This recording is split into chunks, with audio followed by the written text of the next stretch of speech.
नमस्कार स्वामी भक्तांनो, श्री स्वामी समर्थ.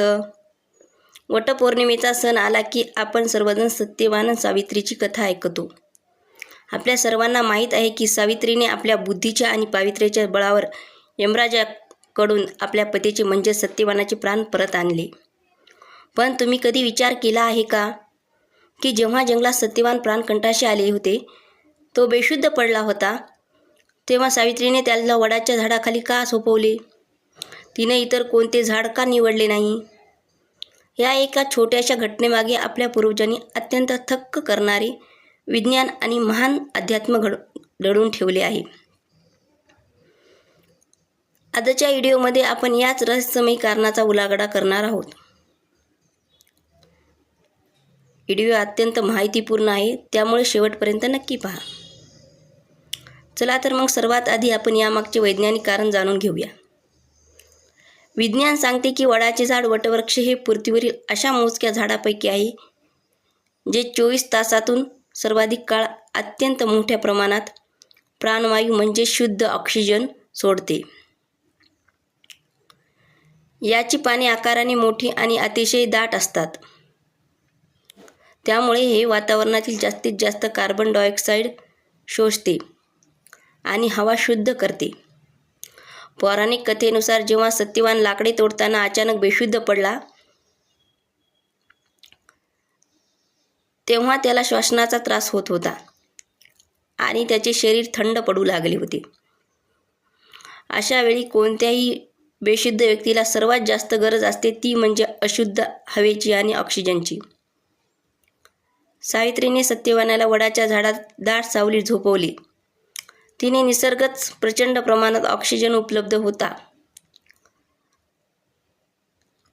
वडाच्या झाडाचे तेथे एखाद्या नैसर्गिक वेलिंग्टनसारखे काम केले. त्यामुळे यमराज येईपर्यंत सत्यवानाचे श्वास चालू राहिले. विचार करा, आज जे विज्ञान आपल्याला आधुनिक उपकरणाद्वारे समजते ते आपल्या पूर्वजांनी आणि सावित्रीला हजारो वर्षापूर्वीच माहीत होते.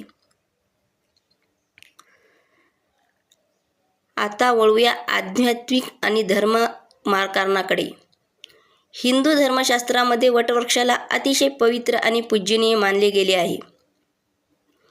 कारण या एकाच झाडामध्ये त्रिमूर्तीचा वास असतो. वडाच्या मुळामध्ये स्वयं ब्रह्मदेव, खोडामध्ये भगवान विष्णू आणि त्यांच्या जटासारख्या पसरलेल्या फांद्या व पानांमध्ये साक्षात भगवान शिवशंभू निवास करतात. शिव हे मृत्यूवर विजय मिळवणारे महामृत्युंजय आहेत. म्हणून मृत्यूच्या दारात उभ्या असलेल्या पतीला वाचवण्यासाठी सावित्रीने त्याला शिवाचे रूप असलेल्या वटवृक्षाचा आश्रय दिला. दुसरे म्हणजे अक्षय वृक्ष. या झाडाचा कधीही पूर्ण क्षय होत नाही. त्याच्या पारंब्या जमिनीत टेकून पुन्हा नवीन खोड तयार करतात. अध्यात्म हे झाड अमर आत्म्याचे प्रतीक मानले जाते. आपल्या पतीला देखील असेच अक्षय आणि आयुष्य अमरतत्व मिळावे याच हेतूने सावित्रीने सत्यवानाला झाडाखाली ठेवले आणि याच वृक्षाला साक्षी मानून यमराजांनी संवाद साधला. तर स्वामी भक्तांनो,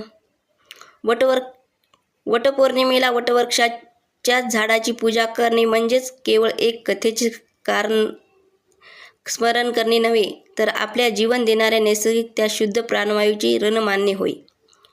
सावित्रीने निसर्गात वाचवले म्हणून यंदाच्या वटपौर्णिमेला केवळ धागा गुंडाळून पूजा करू नका, तर पर्यावरणाचा समतोल राखण्यासाठी आपल्या आयुष्यात किमान एक झाड लावण्याची आणि ते जगवण्याची संकल्पना नक्की करा. तुम्हाला विज्ञान आणि अध्यात्माची ही गोड सांगड कशी वाटली?